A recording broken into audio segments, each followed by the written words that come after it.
এবার আসি আমরা বৃত্তাকার গতি এবং কৌণিক গতির মধ্যে সম্পর্ক। সো দেখো, এই জিনিসটা হচ্ছে খুবই ইম্পর্ট্যান্ট এবং এটা হচ্ছে অনেকেই ভুল করে। ভুল মানে এটা খুবই সাংঘাতিকভাবে হচ্ছে বেশিরভাগই ভুল করে। সো এবার আসো সবার আগে সরণ, কৌণিক সরণ। কৌণিক সরণ, তো কৌণিক সরণের ক্ষেত্রে দেখো, কৌণিক সরণের ক্ষেত্রে আমরা একটা ছোট্ট টপিক পড়ে আসছি ক্লাস 8 থেকে, যে বৃত্তের চাপ। সো ধরো, বৃত্তের চাপ যদি আমরা কনসিডার করি, যে এইখান থেকে ধরো এইখান থেকে এতটুকু পর্যন্ত, এ থেকে বি। সো এ থেকে বি এর যে বৃত্তের চাপ, এটারে ধরলাম এস, এ বি অংশের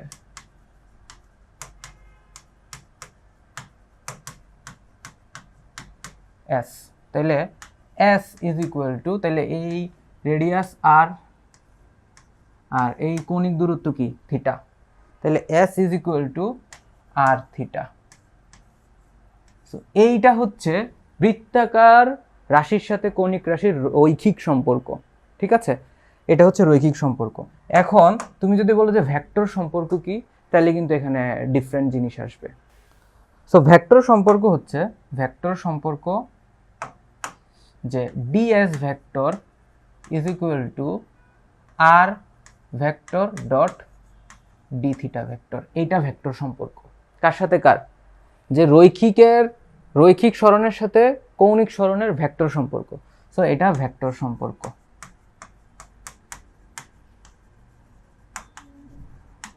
ওকে, সো এরপরে আমরা আসি ভেক্টর সম্পর্কের পরে, এরপরে হচ্ছে আমাদের বেগ। কৌণিক সরণ গেল, বেগ, কৌণিক বেগ।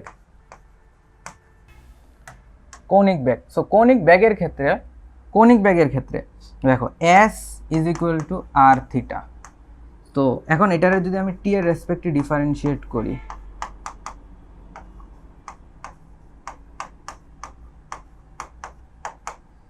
So r d theta over dt, so r into omega. So v is equal to R omega.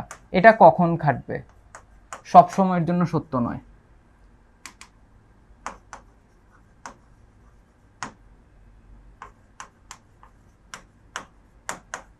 সব সময়ের জন্য এটা সত্য নয়। তাহলে এই কাহিনীটা আমরা করব, যে আমি ভেক্টর সম্পর্কটা লিখি। ভেক্টর সম্পর্ক,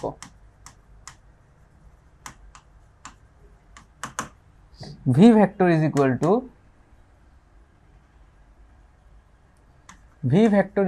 টু আর ভেক্টর ক্রস ওমেগা। এটা হচ্ছে ভেক্টর সম্পর্ক। Okay, always true.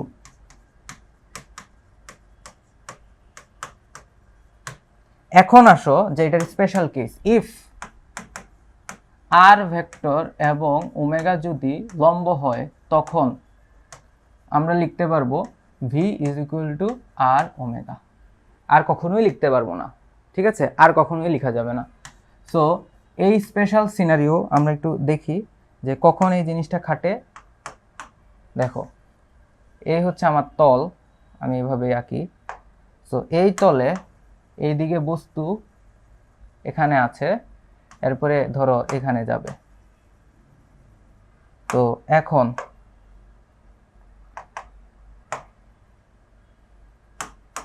এখন এই জায়গায় এটা হচ্ছে আমার আর, এটা কি আর, এটা হচ্ছে আর, তাহলে এটা হচ্ছে আর, এটা হলো আমাদের ঘূর্ণন অক্ষ। তো বস্তু ঘুরতেছে এভাবে বস্তু ঘুরতেছে, তাহলে এই হইলো ওমেগা, এভাবে ঘুরতেছে, তাহলে এটা আমাদের আর। তাহলে ভি কোন দিকে হবে? ভি হচ্ছে এটা হচ্ছে ভি। ওকে, সো আমরা লিখতে পারি এইটা ভি। তাহলে এবার একটা জিনিস দেখো, আমি অক্ষর সাথে তুলনা করে দেখাই।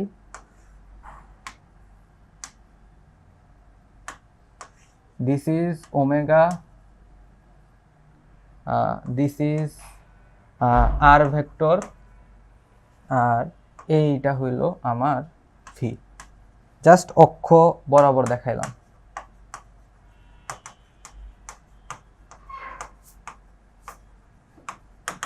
তাহলে এবার তুমি দেখো কোন দিকে কোনটা চেঞ্জ হইতেছে। এই ওমেগা ঘুরতেছে এভাবে, ওমেগা ঘুরতেছে এভাবে, আর চেঞ্জ হইতেছে এই ডিরেকশনে, আর চেঞ্জ হইতেছে, আর ভি চেঞ্জ হইতেছে এইভাবে, ভি চেঞ্জ হইতেছে। সো ভি চেঞ্জ হইতেছে স্পর্শ বরাবর, ভি চেঞ্জ হইতেছে স্পর্শ বরাবর, ভি চেঞ্জ হইতেছে স্পর্শ বরাবর। ওকে, মানে ভি আর আর একইভাবে চেঞ্জ হইতেছে না। ওকে, সো এই হচ্ছে মানে তিনটা জিনিস পারপেন্ডিকুলারলি আছে। এই জায়গায় আর ভেক্টর, ওমেগা ভেক্টর এবং ভি ভেক্টর পরস্পরের সাথে 90 ডিগ্রিতে আছে। এটা স্পেশাল সিনারিও। তখন আমরা লিখতে পারি v is equal to R omega, otherwise আমরা লিখতে পারি না। ঠিক আছে, আদারওয়াইজ আমরা লিখতে পারবো না। আর এই ধরনের জিনিস কনসিডার করা হয়, এটা কনসিডার করা হয় কোনো রেফারেন্স বিন্দুর সাপেক্ষে, কোনো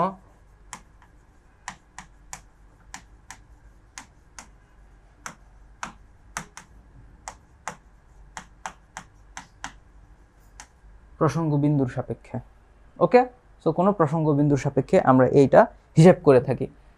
এরপরে আসো আমাদের কৌণিক ত্বরণের সাথে সম্পর্ক। সো কৌণিক ত্বরণ, কৌণিক ত্বরণ। সো কৌণিক ত্বরণের ক্ষেত্রে কৌণিক ত্বরণ আমরা আলফা দ্বারা প্রকাশ করি। So alpha vector is equal two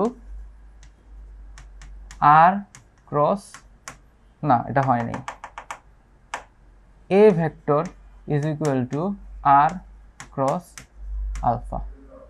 ঠিক আছে, এইভাবে হচ্ছে আমরা এই ভেক্টর নোটেশনটা দেখাই থাকি। তাইলে যখন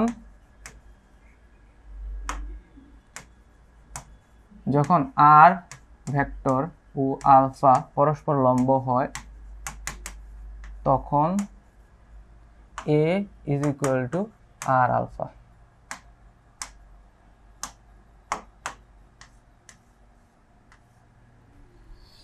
ঠিক আছে, A is equal to R alpha হয়ে যাবে তখন।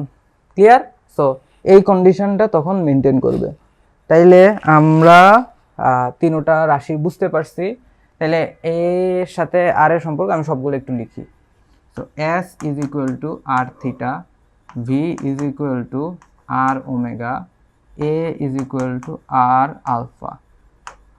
এগুলোর ভেক্টর সম্পর্ক ds vector is equal to r cross d theta. এদিকে হবে কি v vector is equal to r cross omega. এই জায়গায় হবে a vector is equal to r cross alpha. Okay, so এই হলো মূলত আমার আইডিয়া। ঠিক আছে, এই হচ্ছে মূলত আইডিয়া। এই জিনিসগুলো আমরা রিলেট করে করে নেক্সটে পড়ব। তো এখন আরও কিছু স্পেশাল জিনিস আছে। আরও স্পেশাল জিনিস হচ্ছে যে এই যে v equal to r cross omega. তো এই জিনিসটা আমি এক্সপ্লেন করি। V is equal to v vector is equal to r cross omega. তাহলে এইটাকে, এই জিনিসটাকে আমরা জেনারেলি ডিফাইন করা হয় এভাবে, r square r cross omega এর value. Okay, so 1 by r square, আর এটা হয়ে যাবে কি r omega sine theta. Sine theta হচ্ছে কি আর এবং ওমেগার মধ্যবর্তী কোণ। তো ওই সিনারিওতে আমরা লিখতে পারি যে ওমেগা সাইন থিটা ওভার আর। আমরা এখান থেকে ওমেগাকে ডিফাইন করতে পারি। এখান থেকে আমরা ওমেগাকে লিখতে পারি omega vector is equal to 1 by r square, 1 by r square r cross v. এটা কিভাবে লেখা যায়, মানে ওমেগাকে এখান থেকে এভাবেই ডিফাইন করা হয়। ওকে, সো এবার তুমি এভাবে লিখতে পারো 1 বাই আর স্কোয়ার, আর এটা হয়ে যাবে কি আর ভি সাইন থিটা। তাহলে এই জায়গায় আসবে ভি সাইন থিটা ওভার আর। সো এখান থেকে আমরা পাবো এটা কি ভি পারপেন্ডিকুলার, আর আর এর সাথে ভি এর যে সম্পর্ক সেটা পারপেন্ডিকুলারলি সম্পর্ক আর কি, আর এর সাথে ভি এর এই জিনিসটা। সো আমরা এখান থেকে লিখতে পারি omega is equal to v perpendicular over r, মানে লম্ব উপাংশটা শুধুমাত্র আমরা নিব, লম্ব উপাংশকে আর দ্বারা ভাগ করে দিলে ওমেগার ভ্যালুটা পাবো, আর কিছুই না। তো তখন আমরা লিখতে পারবো যে omega is equal to v by r, এই জিনিস। একইভাবে আমরা যদি একইভাবে আমরা যদি লিখি যে ওমেগা গেল, আমরা আলফাকে যদি লিখি alpha vector is equal to 1/r² r cross a, এটা যদি আমরা লিখি তাহলে কি লেখা যায়? 1/r² r a sine theta. So a generally এটা কিন্তু ওমেগার ভ্যালু, ঠিক আছে? ওমেগার ভ্যালু নিয়ে আমরা কথা বলতেছি। সো একইভাবে এটাও হচ্ছে পারপেন্ডিকুলার, আমরা ভ্যালু নিয়ে কথা বলতেছি, ওভার আর। সো এইখান থেকে আমরা লিখতে পারি alpha is equal to a by r. আর এটা লাস্ট ক্যাচ হচ্ছে আমরা এখান থেকে কিভাবে ডি থিটাকে লিখব। So d theta vector is equal to 1/r² r cross d theta.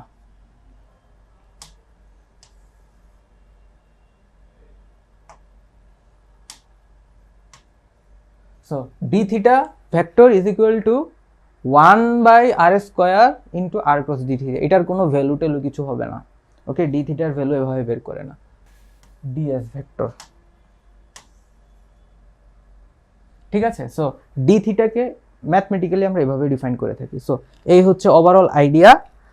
Next হচ্ছে আমরা কিছু ম্যাথ কোয়েশ্চেন সলভ করব। একটা জিনিস মাথায় রাখবা, বৃত্তাকার পথের জন্য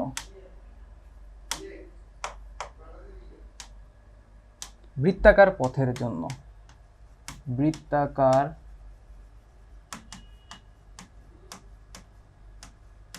গতিতে আর ভেক্টর এবং ভি অলওয়েজ পারপেন্ডিকুলার থাকে, ঠিক আছে? আর ভেক্টর এবং ভি অলওয়েজ পারপেন্ডিকুলার থাকে। অলসো আর ভেক্টর এবং এ পারপেন্ডিকুলার থাকে। কোন এ? স্পর্শীয় ত্বরণ, তার মানে এটা আপাতত না লিখি, এটা আমরা মাথায় রাখি শুধুমাত্র। তাহলে এই সিনারিওতে আমরা লিখতে পারি v is equal to R omega. এখন আসো আমরা এই কোয়েশ্চেনটা সলভ করি। So t is equal to 2 সেকেন্ডে যা ছিল, টি ইজ ইকুয়াল টু 5 সেকেন্ডে কেন্দ্রের সাপেক্ষে তার অবস্থান একই। তাহলে রৈখিক বেগের মান সর্বদা এত হলে বৃত্তাকার পথের ব্যাসার্ধ কত? তার মানে এখানে যেটা দেওয়া আছে সেটা হচ্ছে পর্যায়কাল। তাহলে পর্যায়কাল টি হচ্ছে 5 - 2 ইজ ইকুয়াল টু 3 সেকেন্ড। তাহলে রৈখিক বেগের মান v is equal to 5/2 metre per second. তাহলে বৃত্তাকার পথের ব্যাসার্ধ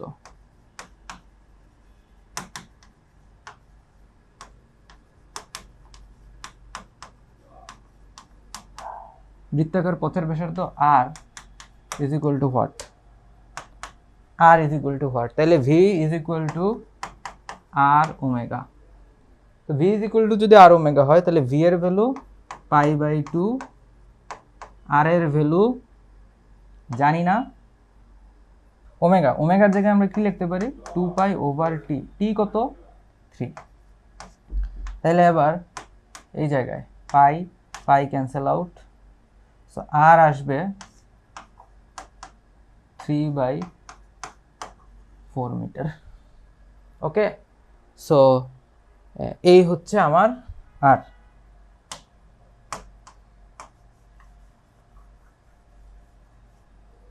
এই হচ্ছে আর হচ্ছে 3/4 মিটার। সো এখন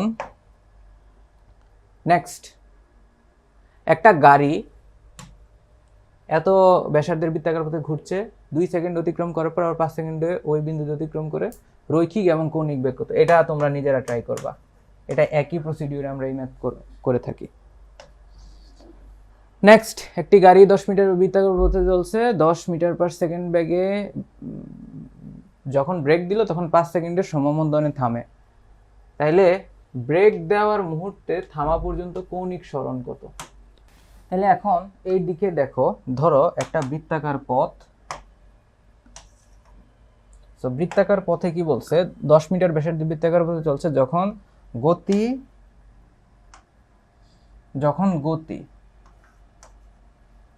10 মিটার পার সেকেন্ড, তখন হচ্ছে ব্রেক দিলে 5 সেকেন্ড পরে সমমন্দনে, ধরো এখান থেকে এ থেকে বিতে গেল, বিতে গিয়ে থেমে যায়, বিতে গিয়ে থেমে যায়। তার মানে এই জায়গায় ব্যাগ কি হয় 0, আর এই জায়গায় ব্যাগ হয়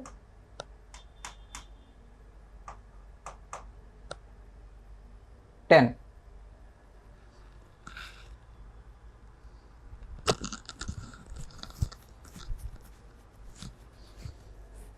তাহলে আবার তুমি দেখো, এইদিকে আমার ওমেগা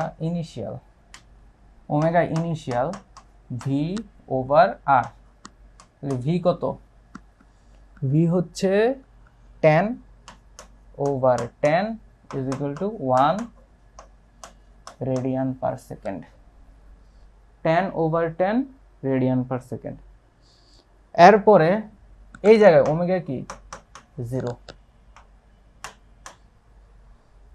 তাহলে কৌণিক সরণ থিটা ইজ ইকুয়াল টু, দেখো omega final plus omega initial divided by 2 into t. তাহলে 1 plus 0 divided by 2 into t. T কত? 5। তার মানে 5/2 রেডিয়ান। একটি গ্রামোফোন এত আরপিএস হবে, আরপিএস বেগে ঘুরে, এতে 4 পাই ত্বরণ যুক্ত করায়, 4 পাই রেডিয়ান পার সেকেন্ড ত্বরণ যুক্ত করায় 26 বার ঘুরে, কত সময় লাগবে? 26 বার ঘুরে, সো কত সময় লাগবে? সো ওমেগা ইনিশিয়াল হচ্ছে 6 rps is equal two 6 r rotation per second, so 6 into 2 পাই, সেটা হবে 12 পাই। আর ওমেগা ফাইনাল কত? 26 rps, so 26 into 2 pi is equal to 52 pi. Alpha is equal to 2 pi radian per second square. তাইলে এইখানে লাগবে কি, কত সময় লাগবে? তাহলে এখানে আলফা আছে, তাইলে omega final is equal to omega initial plus alpha into t. তাহলে omega final 52 pi, omega initial 12 pi, alpha 2 pi 4 pi into t. খাওয়া দাওয়া করবে কখন? ইয়ার ক্লাস শেষ, তাইলে আচ্ছা, খাওয়া দাওয়া করবে কখন? খাওয়া কি আসছে? বুঝি নাই। আচ্ছা,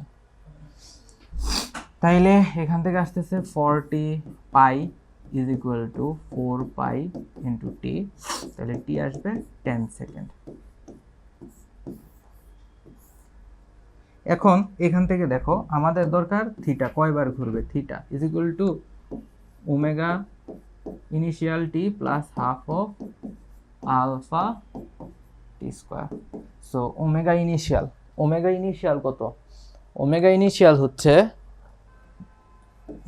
20 pi into 10 plus half into alpha 4 pi into t square 10 into 10।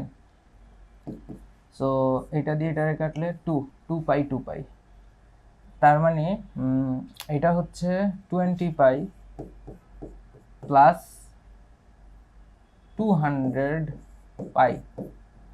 So 220 পাই, এটাকে যদি 2 পাই দ্বারা ভাগ দেই তাহলে n আসবে 2 ইন্টু 100 সো দেখো theta is equal to omega initial plus omega final by 2 into t. So omega initial কত 12 pi plus 52 pi over 2 into t কত 10। তাহলে 12 পাই প্লাস 52 হলো কত 64 পাই ওভার 2 ইন্টু 10। তাহলে 64কে 32 320 পাই, তাহলে ঘূর্ণন সংখ্যা n হচ্ছে 320 পাই ওভার 2 পাই, তাহলে 160 বার ঘুরবে। ক্লিয়ার? 160 বার ঘুরবে।